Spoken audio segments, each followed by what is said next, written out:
Good day everyone, my name is Enrico D'agostini. I'm working at Tomyang University based in Busan, South Korea, and I'm here today for the KOICA project, Capacity Building, to give you some insight about overviews of liner general strategies. We will see that these strategies are very important because they have major implication for the whole port and shipping industry.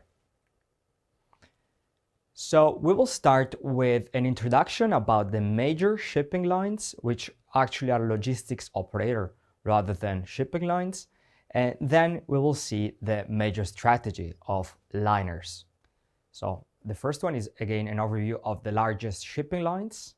And we really start with answering two very simple questions. Why we need to focus on shipping line strategies? Once again, because these strategies have impact for the whole maritime industry, particularly for port, but as well as inland transportation. What are the main strategies involved? Well, this is an open question that we answer in the next 2 hours. To begin with, shipping lines. I think the best definition we can give to shipping lines and ocean carriers more in general are shipping lines are logistics companies.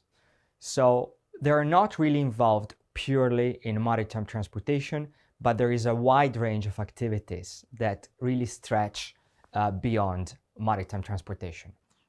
Why is that? Well, to give you a few examples on the major shipping lines, they are involved obviously in maritime transportation, but most of them, if not all of them, or at least the top 10, 15 shipping lines are involved in inland transportation, port operations. We're going to see how shipping lines vertically integrate in terminal operations.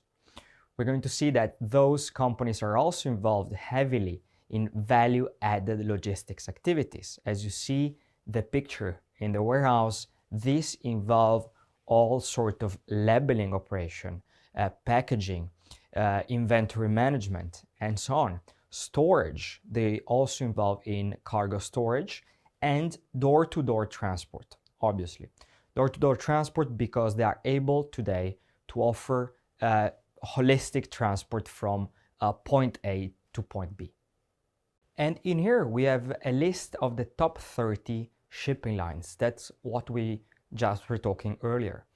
And what is interesting here, what should we derive from this slide, is that as you can see from the blue bar right on the right side, the top 10 shipping lines have a market dominance of about 90%.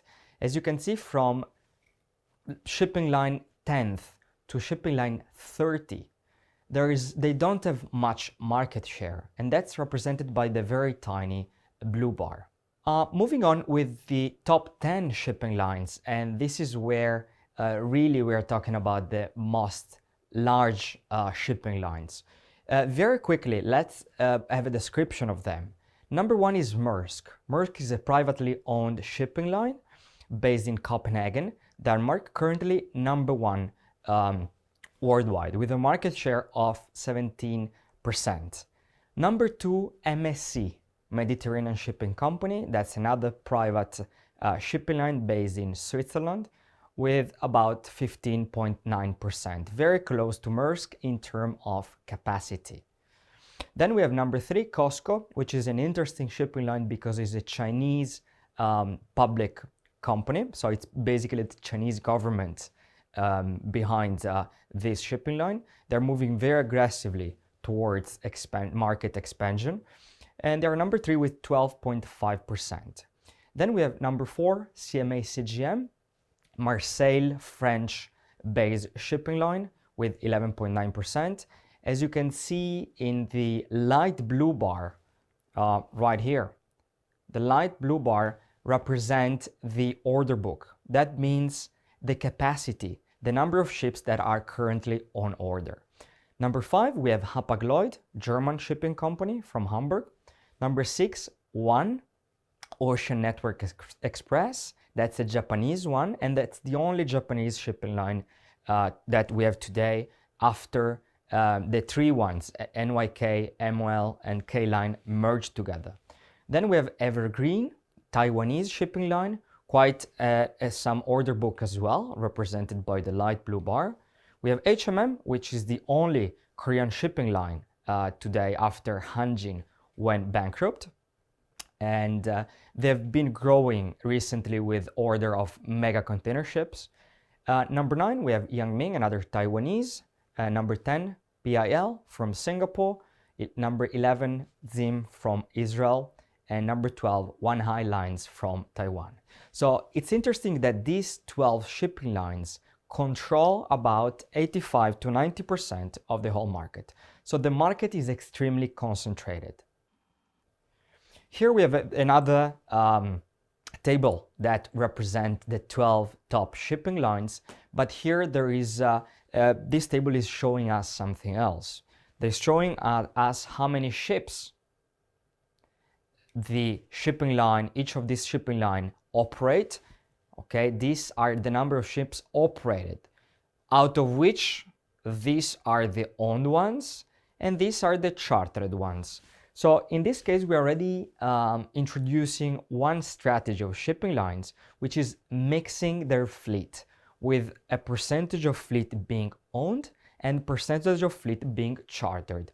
Chartered means leased. So they lease for a period of time ships from other companies. So in the next 2 hours, we are going to see 4 different strategies. In these first 30 minutes, we're going to see general shipping strategies. So what are we going to see? We're going to see what is internal growth, what is external growth, what is diversification, what is differentiation, and what is concentration. We will try to figure out what strategy is the favorite one of the shipping lines that we have seen. In the second 30 minutes, we're going to see global terminal operators, and we're going to answer what is global terminal operator? Are all shipping lines global terminal operators? What is the background and the geographical specialization of global terminal operators? And what are factors are considered to invest in port operations? In the third hour, we're going to see internal and external growth. So we're going to see what are the moves that shipping line can consider to increase their fleet capacity. What are the pros and cons when ordering, buying, or chartering a ship, benefit of alliances, and a few insight on merger and acquisitions. And finally, very important today, very up-to-date topic, we're going to see environmental strategy with IMO 2020 and what options are available for ship owners and shipping line to comply with IMO 2020, and how will these regulatory changes will affect prices, will be there more volatility for fuels or not. So let's start with the content of the first hour, main logistics strategy of shipping lines. Once again, this is the index that we're going through. Okay, so we're going to see internal and external growth, diversification, differentiation, concentration, alliances, specialization, and cost leadership. Let's see first internal growth. And internal growth is known as organic growth.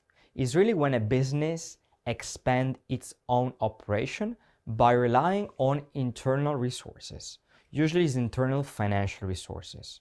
The advantages of undergoing through internal growth is that there is knowledge involved, so you have a direct involvement of a product.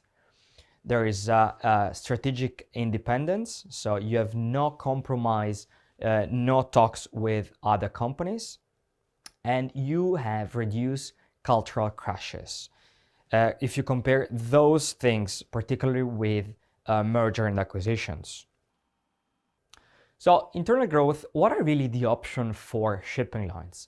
There is mainly 3 options to grow internally, organically. The very first one is new order. So the shipping line decides to order a new vessel in a Korean shipyard, for example. The second one is to charter a ship for a period of time, Chartering, once again, means pretty much leasing a ship. This could be for a few months, few years, or for a longer period of time, or to enter into the second-hand market and acquire a used ship. So these are the three main ones. There is pros and cons for each of those. Let's see external growth strategies. So let's imagine that the company is not pursuing internal growth, so they have no capability or know-how to pursue internal growth. They could go for external growth. What is meant by external growth? External growth strategies are about increasing business reach with the aid of resources and capabilities that are not internally developed by the company itself. What are the advantages of going for an external growth? So first of all, external growth is mainly partnership with external corporation. Advantages are business extension. There is a very quick expansion in terms of geographical coverage. There is a consolidation in terms of market share. There is building capabilities. So there is a very quick acquisition of know-how and perhaps technology. And the fourth one, which applies to the three previous one, is speed. So it's possible to grow very quickly with an external growth strategy. And in shipping, there is mainly 5 types of options in terms of external growth. Number 1, merger. We merge with another company of similar size, of similar culture, with a similar market share. Number 2, an acquisition. We can acquire a competitor. This has happened very much in shipping. Maersk is one example of a company that has undergone acquisition very often in order to increase market share in a speedy manner. We have alliances, okay, which are partnership, which are agreements with other shipping lines to sort of operate commercially with competitors. We have vessel sharing agreements in where partners of the same agreement share slots, share space on ships. And finally, we have slot charter agreements, which is somehow similar, but it involves a specific amount of space leased by another company. Let's see diversification. That's a very important strategy. Diversification is, again, very important in shipping because shipping is a very volatile industry. Therefore, when there is volatility, we must take care of risk management. We need to try to hedge some type of risk. How do we hedge risk? Well, we need to protect cyclicality and volatility and perform financially over the average. How do we do that? We do that by diversifying. Therefore, we don't put all the eggs in one basket. In shipping, it's very commonly done by diversifying ship type and ship size. For example, a diversified company used to be Maersk. Maersk used to own mainly container ship, but they had a big share of tankers, offshore business, tugs. So they were operating really in different markets. So if one market was going up, they were making money in the other market. So diversification is certainly used to reduce cost, secure higher margin because we are operating in different markets, which represent different products and different features. They provide usually more value-added services, and this is certainly a strategy that is pursued by biggest players because biggest players have got much wider financial capabilities. One example that I was telling you about is about Maersk. And Maersk used to be a very diversified company. I highlight used to be because Maersk is not anymore diversified, is pursuing more a differentiation strategy that we're going to see in a while. So Maersk, once again, was involved heavily in oil and gas business, which go outside their core business of container ships. They were constructing and operating terminals, so they were involved in loading discharging operation in ports. They were involved even in offshore business and in supply services with Damco and Svitzer that were freight forwarding companies. Maersk today has sold pretty much their oil and gas segment. Let's see differentiation strategies. So differentiation pretty much means doing things differently from the competition, pretty much adding value to customer and request above the average price. So we are doing something different because we think we add value to a transaction. So shipping as such is basically moving freight, moving cargo from point A to point B. And there is not much room to differentiate somehow. So this has given rise to a term known as commoditization of shipping. Shipping is like a commodity, and the commodity can't be very much differentiated. But in reality, what are the ways in which shipping line can differentiate from competition?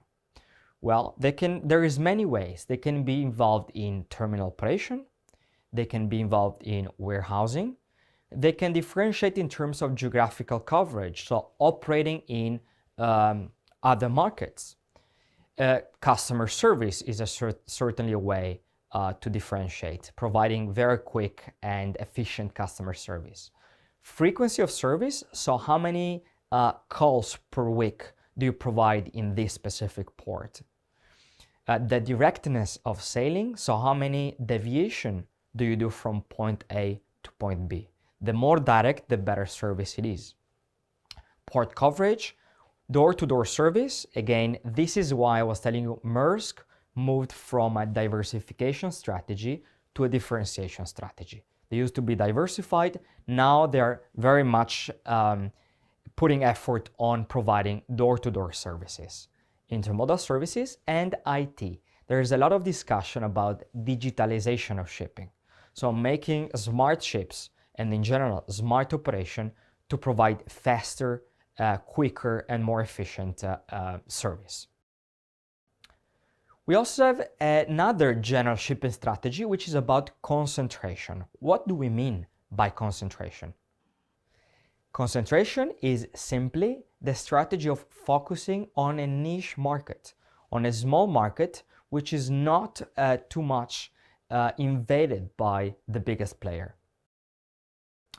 So in the shipping industry, concentration again is mainly a way of competing for small players.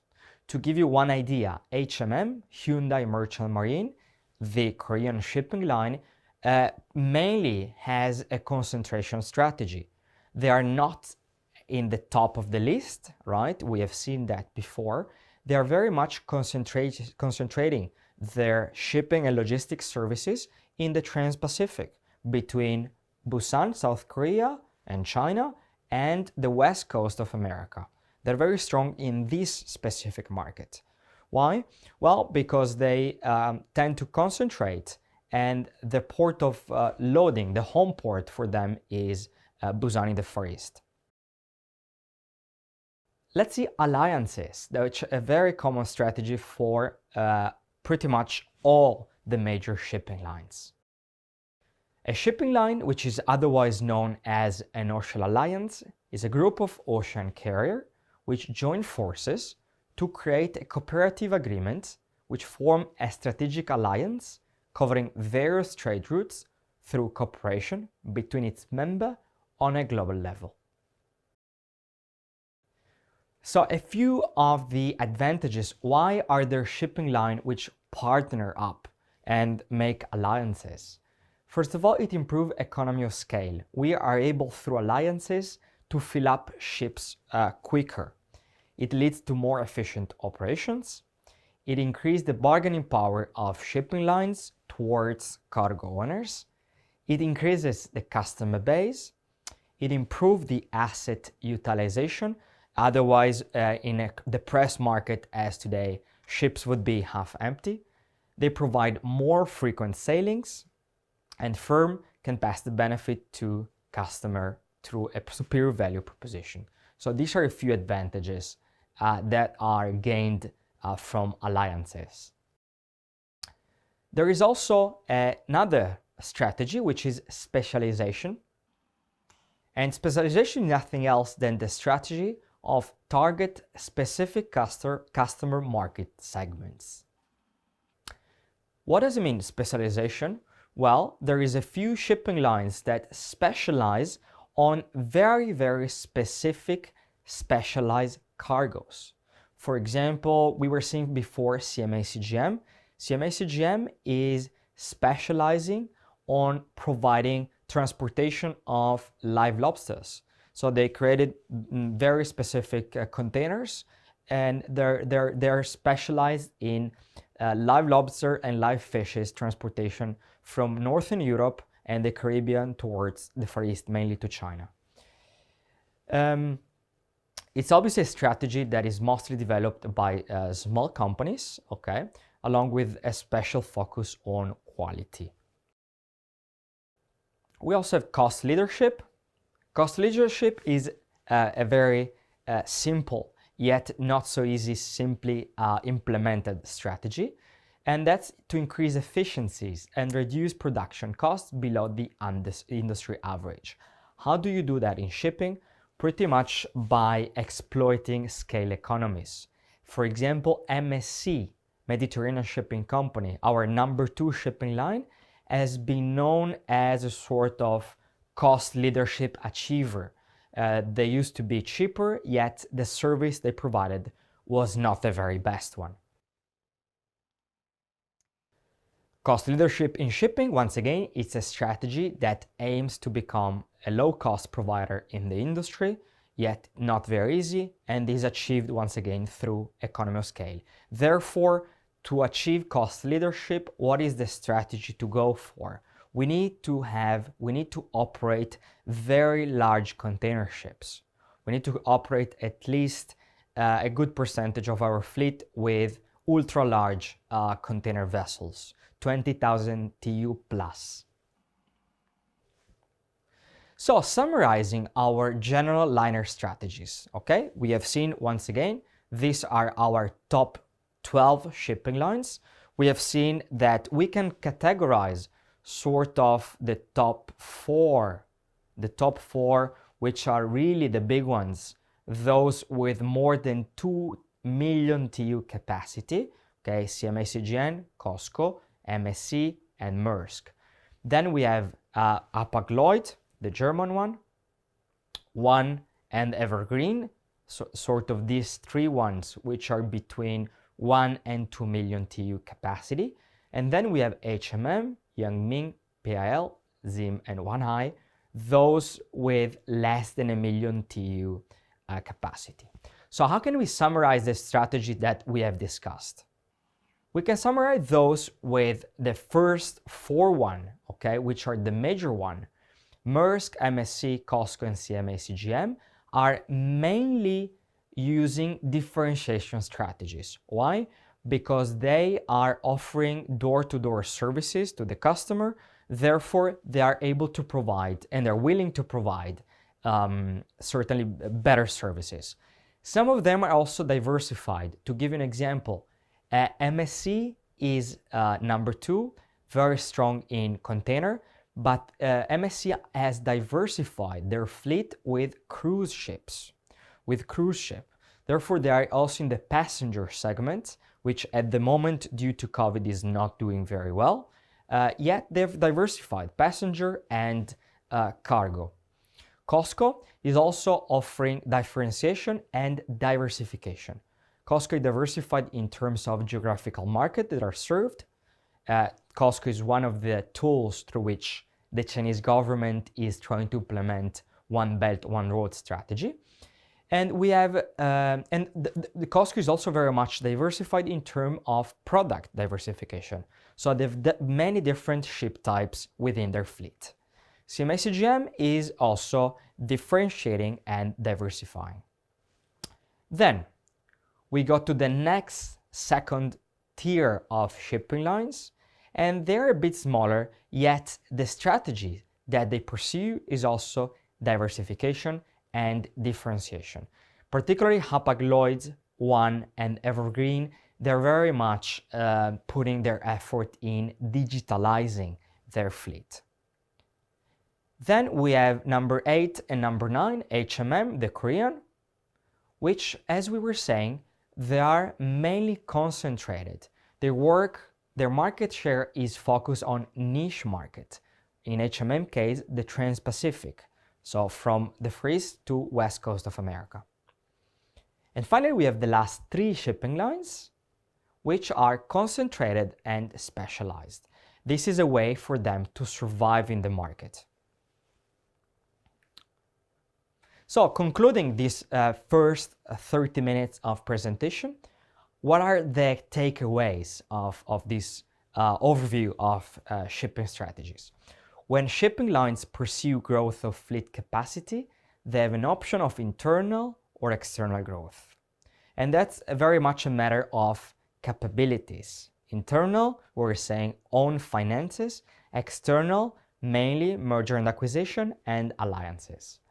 With the economic downturn that we are living, several lines have opted to enter into alliances and vessel sharing agreement. This is a way to survive and cut costs for shipping line.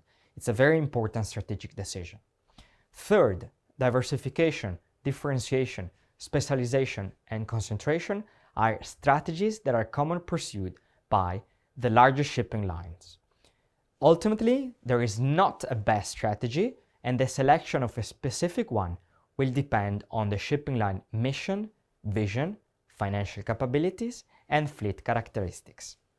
Thank you very much for your attention, and that's the end of my first presentation.